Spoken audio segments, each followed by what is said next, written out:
dialogue for Tengen Toppa Gurren Lagann. It has been a magnificent ride, I must say, and though it had weak points and it had some downfalls, and the show itself has some really huge flaws. Overall, it was a journey that I enjoyed, and though the ending was more than satisfactory enough, the journey itself was also quite amazing. So yeah, it was a good show, like absolutely fantastic. That's not to say that it's flawless, not even close. I doubt that anybody would be foolish enough to claim that. But what it lacks in certain aspects, it certainly kind of pays back with the absurdity and its greatest strengths.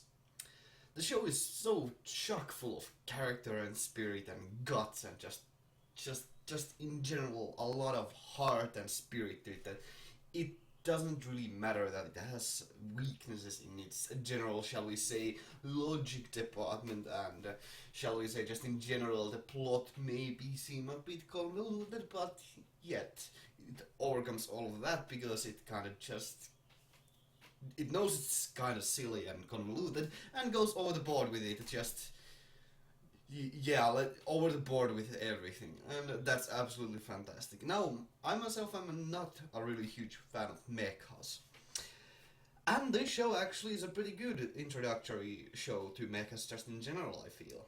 Mostly in the way that it doesn't actually focus that much on those battles, and it doesn't, although it does focus on big robots fighting one another, like huge, really huge.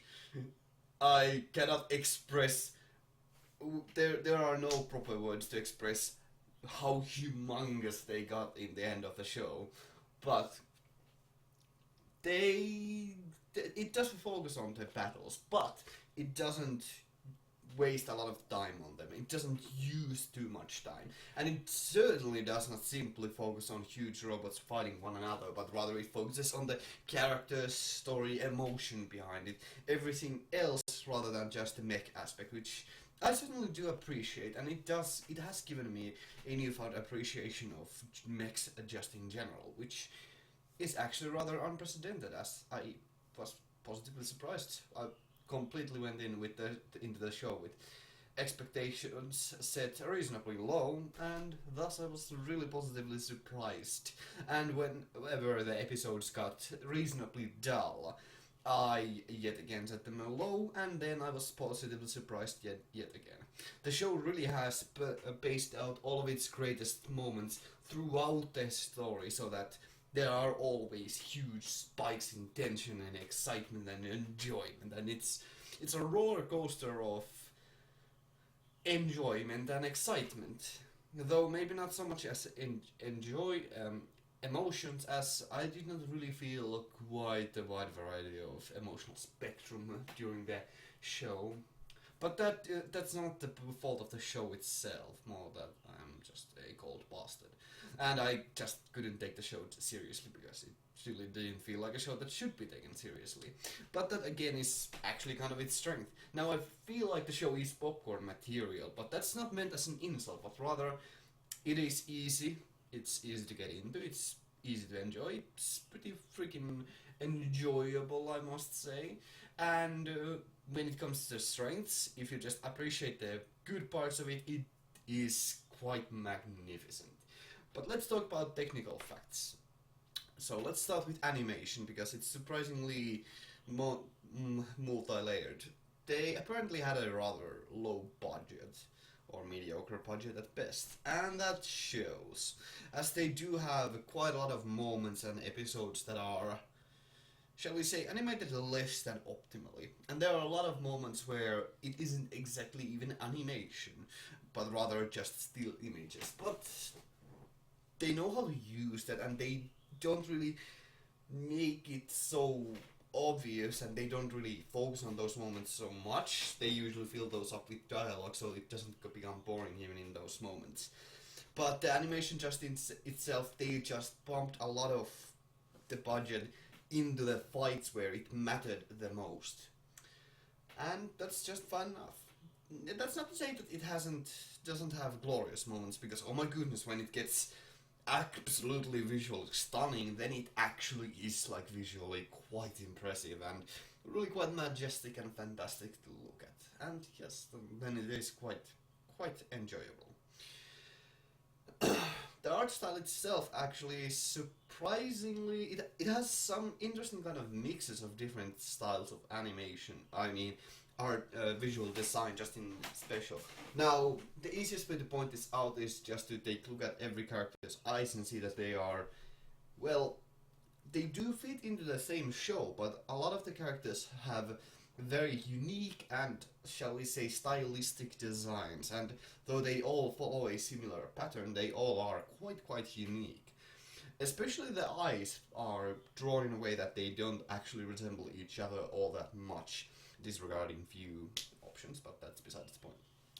So yeah, the art style is not perhaps the most intricately detailed. It's not perhaps the most cleanest, but that's not bad. But rather, it uses the rough drawn nature of the show to its advantage in the some of the episodes where it is shown in its most roughest of forms.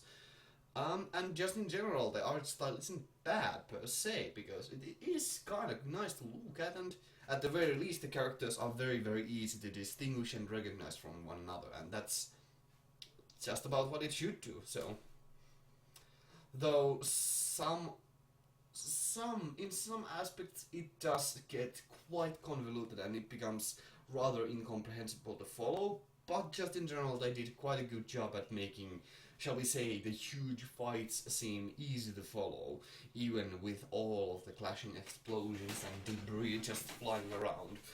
But they managed to make it at the very least easy to comprehend. Apologies.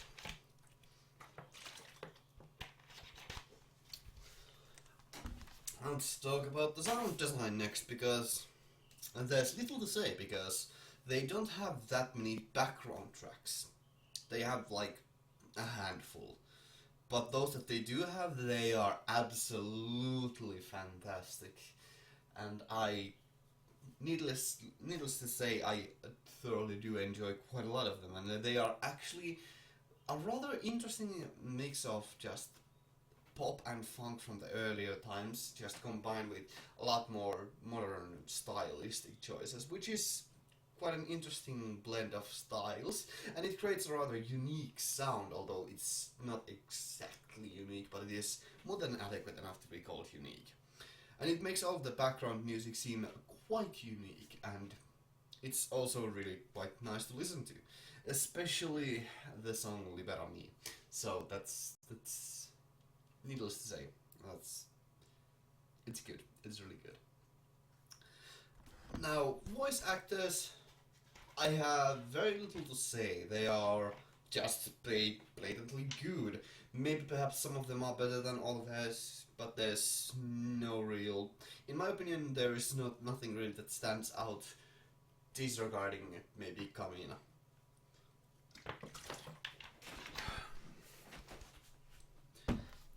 But yeah, then I suppose for final stretch we'll talk about the story.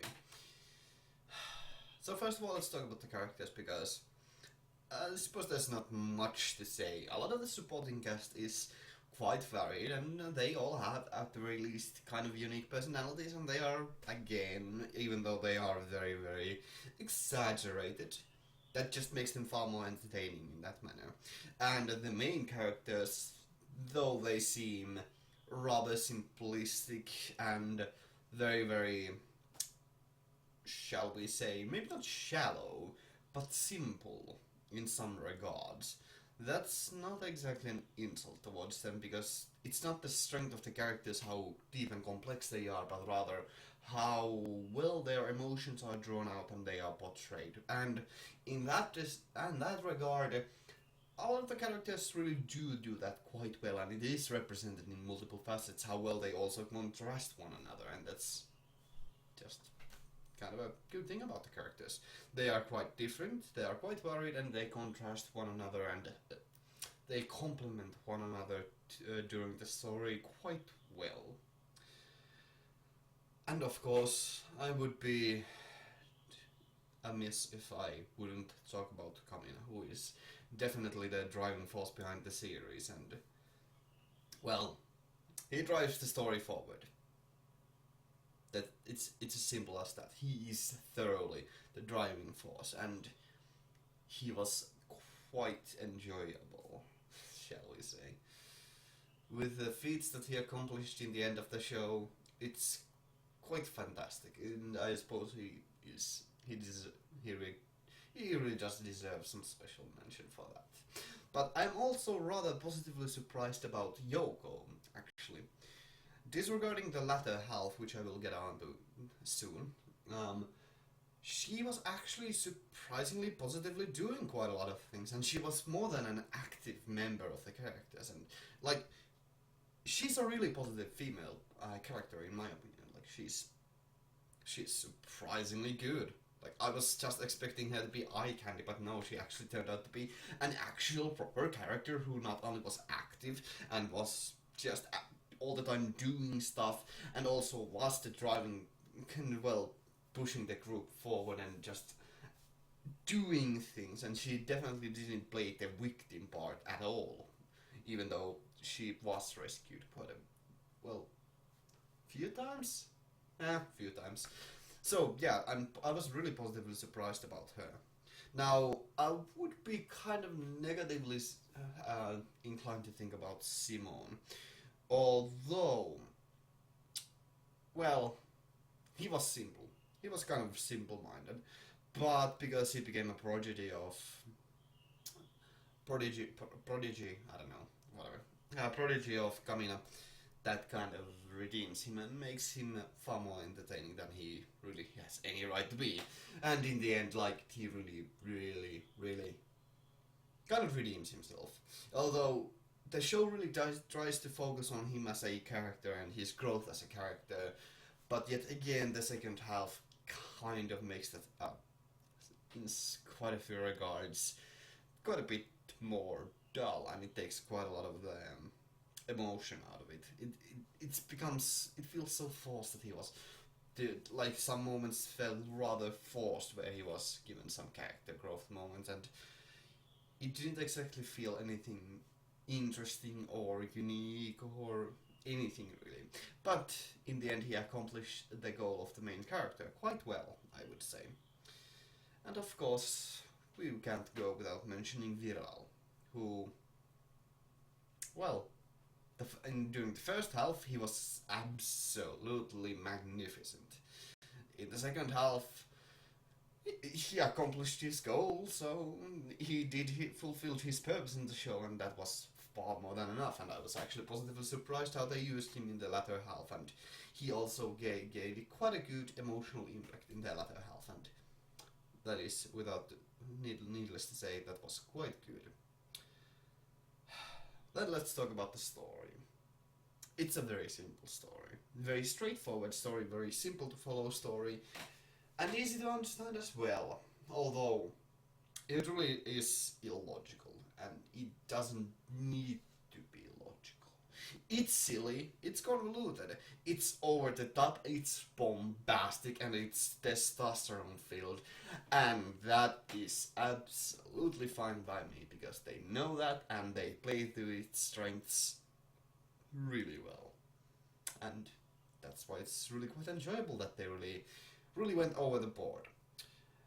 Yeah, the show focuses quite a lot on battles, and though its overarching story was really quite simple in the first half, the second half got quite a bit convoluted and became took quite a bit of a grander scale, shall we say. It became quite a bit bigger of deals. Quite big, yes, I suppose I should say it became quite gargantuan of a story. Yet it still remained simple and convoluted and silly and stupid, but surprisingly clever and at the very least entertaining. And it was more. It's more that the story just justified. It was more an excuse for some awesome moments rather than an epic that should be foretold throughout the ages to come. But it fulfills its purpose more than enough, which is kind of running theme of the show. Its individual parts do their job well enough. That may sound like an insult, and I actually kind of do mean it as an insult, but I kind of want to think about that positively, that the show has parts, it focuses its efforts on where it counts. And that is becoming really, really ridiculous. So much ridiculousness that it actually goes over the board, it goes full circle and becomes original and interesting and fun once again. And that's thoroughly, in my opinion, the show's greatest strength. It's ridiculousness. It's how over the board, silly and just bombastic it becomes. It's, let's not pretend that it has any really deep meaning to it. That's not to say that it doesn't have good character moments and good story moments here and there, but it doesn't try to be deep. It doesn't try to be an interesting, deep, psychological character study, but rather it aims to be an enjoyable, entertaining show, and that, by the gods, it accomplishes completely. It had me more than entertained, it had me amused, it had me excited, it had me thoroughly entertained throughout its run. And though the second half is one of its greatest weaknesses, it became a bit more intelligent, I should say, but that doesn't play into its strengths at all. It tried to get an interesting sociological message in, which really just felt really forced, and they dropped it quite soon and started thinking about how could we make this over the board bombastic once again, and then they fulfilled that goal. The second half really does have moments that drag on for too long, and it has moments which are perhaps kind of silly and pointless, and actually even some boring moments. But those just drive the plot forward, and truth be told, it really has one of the best pacings ever, even though some of the episodes themselves have, shall we say, more than pointless scenes. The story itself is paced through thoroughly quite well. Not exactly the best example of well-paced story, but more than a good enough pacing of a story to make the high moments seem far higher by contrasting them with a lot of, shall we say, boring moments. And that's an interesting way to tell the story and make it seem far more entertaining than it might individually be. So yeah, I enjoyed the story. I enjoyed the characters. I enjoyed the bombastic, over-the-board battles that just really stretch the limits of imagination and just kind of go over the board of reality and just like disregard completely what the hell reality even means anymore at that point. And the show is certainly something that I will watch in the future more and more, because it's entertaining, it's enjoyable, it's silly, and it's easy to get into, and it's just inviting, and it is fun. That I must emphasize that it is a whole barrel full of fun. Now the first half is, in my opinion, quite a bit better than the second half, but the second half far makes up for its weaker parts with the ending, so that's good, and that's more than enough. So yeah, I would give everybody this, like, this show really does deserve a glowing recommendation to, at the very least, check some of the episodes out. Now, though, I do have one kind of a huge complaint, and that is that it takes up until even upwards of episode 6 to get going, and that's kind of bad. That's really kind of a huge weakness. But disregarding that, it's not like the first 6 episodes are bad. They do have their own moments. So, without further ado, I thank you all very much for watching. I hope to see you in the future. Have a great day and stay awesome. Ganmu out. Thank you very much for watching.